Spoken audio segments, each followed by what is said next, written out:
The prosecutor who sent her to prison now says he was wrong. The evidence that convicted Sarah Jo Pender was forged. Her boyfriend admitted he acted alone. Yet she sits in an Indiana cell today, facing a 110-year sentence that will not end until she is 75 years old. And what happened to her after a desperate escape attempt reveals something most people never consider about life sentences. They can become punishment far more brutal than any execution chamber could deliver. On August 22, 2002, Sarah Jo Pender stood before a judge as the gavel came down. She was found guilty of 2 counts of murder. The sentence was 110 years in prison. The prosecutor called her the female Charles Manson, claiming she manipulated her boyfriend Richard Hull into shooting their 2 roommates, Andrew Cataldi and Tricia Nordman, back in October 2000. The bodies were found in a dumpster behind a Teamsters Union building, both killed with a 12-gauge shotgun. But here's where this case takes a turn that changes everything. The evidence used to convict Pender consisted of exactly 2 things: a confession letter supposedly written by her, and testimony from a jailhouse informant named Floyd Pennington. The letter said, "I wish I could go back and change the events of that night. Drew was so mean that night. I just snapped. I didn't mean to kill them. It must have been the acid." Pretty damning, right? Except there was a problem, a massive problem, that would not surface for years. In 2003, Richard Hull signed an affidavit admitting something that should have stopped everything cold. He had a fellow inmate forge that confession letter using other letters from Pender as a template. The entire document was fake. The inmate who actually wrote it, Steve Logan, confirmed this in his own affidavit in 2019. The single most important piece of evidence against Sarah Pender never came from her at all. Then the second pillar of the prosecution's case started crumbling. Floyd Pennington, the jailhouse informant who testified that Pender admitted to orchestrating the murders, had his own secrets. In 2009, prosecutor Larry Sells discovered a snitch list Pennington had written. On that list, Pennington offered to provide information against 17 different people, besides Pender. He wrote, "I will help to make buys, wear wire, talk on phone taps, or whatever I have to do to make busts on all these crimes." 11 days after agreeing to testify against Sarah Pender, he was sentenced for robbery.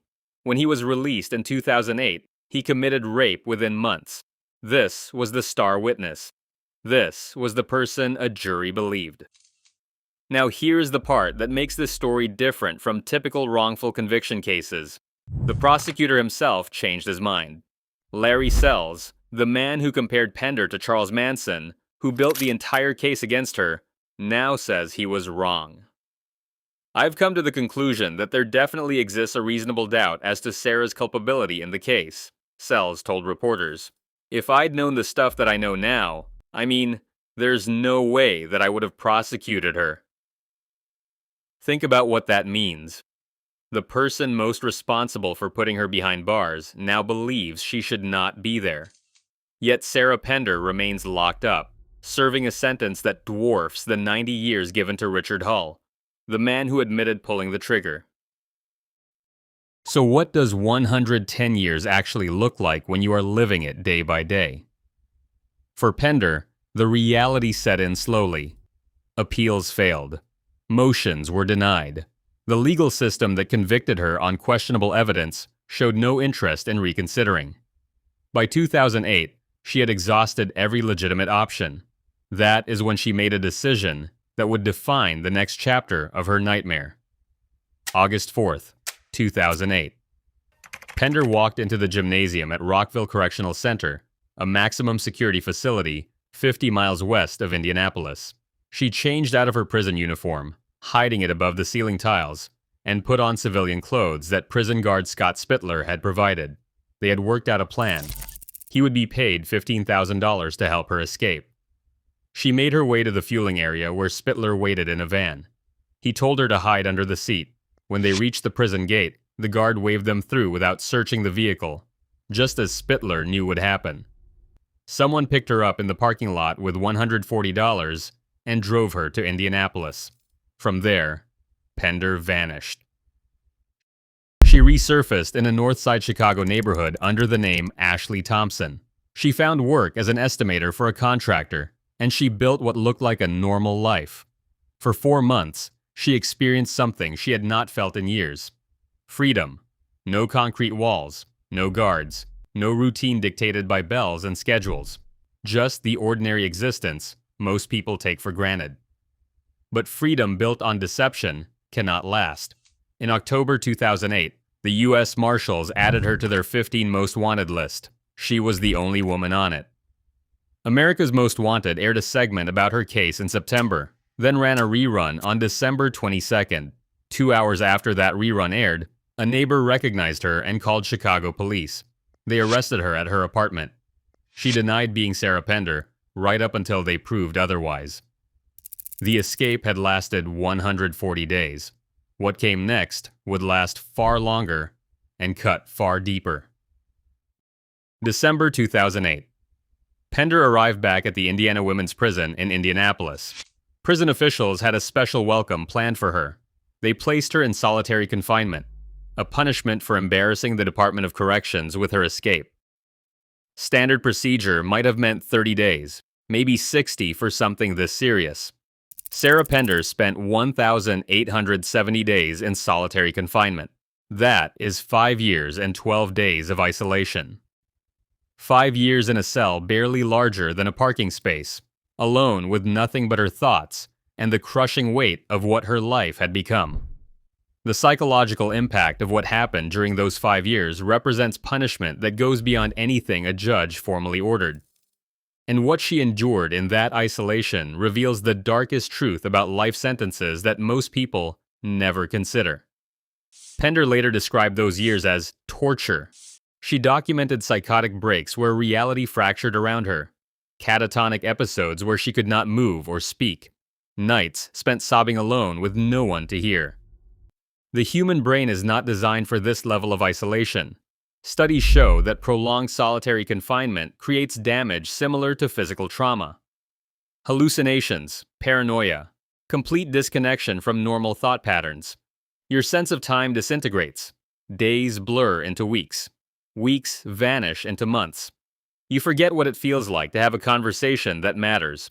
23 hours a day in a cell. 1 hour for recreation. Alone in a cage barely larger than the one you sleep in. No meaningful human contact, no programs, no work. Nothing to do except exist in that tiny space with your thoughts eating you alive. For someone potentially innocent, convicted on forged evidence and false testimony, that isolation becomes its own special hell. You cannot escape the questions. Did I deserve this? Will anyone believe me? Will I die here without anyone knowing the truth? The conditions violated basic standards for humane treatment. Pender knew it. Eventually, she did something remarkable. Acting as her own attorney, she sued the state of Indiana for failing to provide required mental health treatment during her solitary confinement, and she won. The state settled, effectively acknowledging that what they had done to her crossed legal and ethical boundaries. But winning a lawsuit does not undo 5 years of psychological damage. The scars from that isolation remain permanent. January 30th, 2014. After 1,870 days, they finally released her back into general population. But the woman who emerged was not the same person who had gone in. How could she be? Critics argue the prolonged solitary was retaliatory. Pender's escape had embarrassed the Department of Corrections. Guards had been complicit. The facility's security had failed spectacularly. Someone needed to pay, and since Scott Spittler only got 8 years, they made Pender the example. She received 5 years in isolation for a non-violent escape in which she harmed no one. Meanwhile, violent offenders routinely received far less restrictive punishment. Back in general population, Pender did something unexpected. She rebuilt. She completed a culinary arts program. She began working in legal aid, using the knowledge she had gained fighting her own case to help other inmates. One woman's sentence was reduced by 17 years because of Pender's work. She found purpose inside those walls, even as hope for her own freedom seemed impossible. Then, in 2017, during a week-long catering event for a dog training program, she met Amanda Dixon. They bonded over simple things: gardening, crocheting scarves for children in need, and watching birds together through prison windows. They were two people finding connection in a place designed to strip humanity away. Dixon was released in 2021, already battling terminal ovarian cancer. Despite her illness, despite the distance between freedom and confinement, their relationship endured. They married in prison in 2023. Dixon died in 2024, leaving Pender to grieve alone behind bars. Meanwhile, outside those walls, something was shifting. Larry Sells, the prosecutor who had called Pender a female Charles Manson, who had convinced a jury she was the mastermind behind 2 murders, started having doubts. In 2009, while helping a journalist research the case, he discovered Floyd Pennington's snitch list. He found 17 different people Pennington had offered to testify against in exchange for leniency. The pattern was clear. Pennington was a professional informant, willing to say whatever prosecutors needed to hear. By the time Sells retired, his doubts had crystallized into certainty. He told reporters that if he had known then what he knows now, he never would have prosecuted Sarah Pender. He publicly stated there was reasonable doubt about her culpability. The man who built the case against her now believes it was built on lies. Spring 2023, Georgetown University's Making an Exoneree program took on Pender's case. The program has freed 5 wrongfully convicted people since launching in 2018. Students and attorneys began digging through evidence, documenting the problems with her conviction. The forged letter, the unreliable informant, the lack of any physical evidence connecting her to the murders, Richard Hall's own admission that he acted alone. December 2025. Pender appeared before Judge James Snyder for a sentence modification hearing. Now 45 years old, she stood in court and delivered an emotional statement. Her voice shook. "This is one of the biggest days in my life. I'm asking to be free, not to die in prison." She took responsibility for her role, acknowledging the choices that led to that night.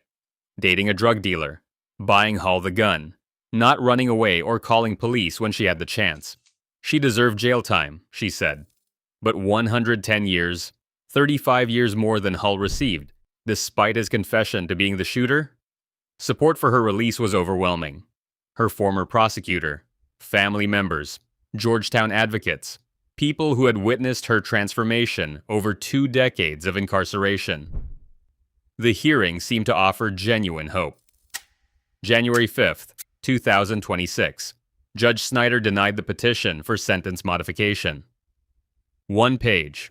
No explanation for the reasoning behind the decision. Just denial. Sarah Pender will remain in prison. Her earliest possible release date is January 12th, 2054. She will be 75 years old if she lives that long. So here is what worse than death actually looks like. It is serving time for murders you may not have committed, convicted on evidence that has since been proven false. It is spending 5 years in solitary confinement as punishment for seeking the freedom you should have had. It is watching the prosecutor who destroyed your life admit he was wrong while you stay locked up anyway.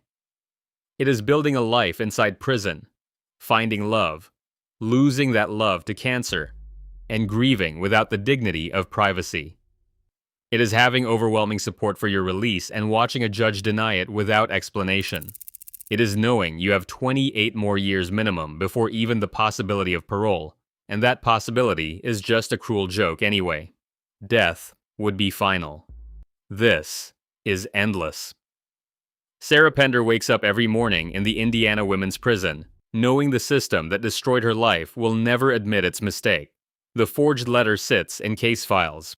The discredited informant's testimony remains on record. Her former prosecutor's admission of doubt changes nothing.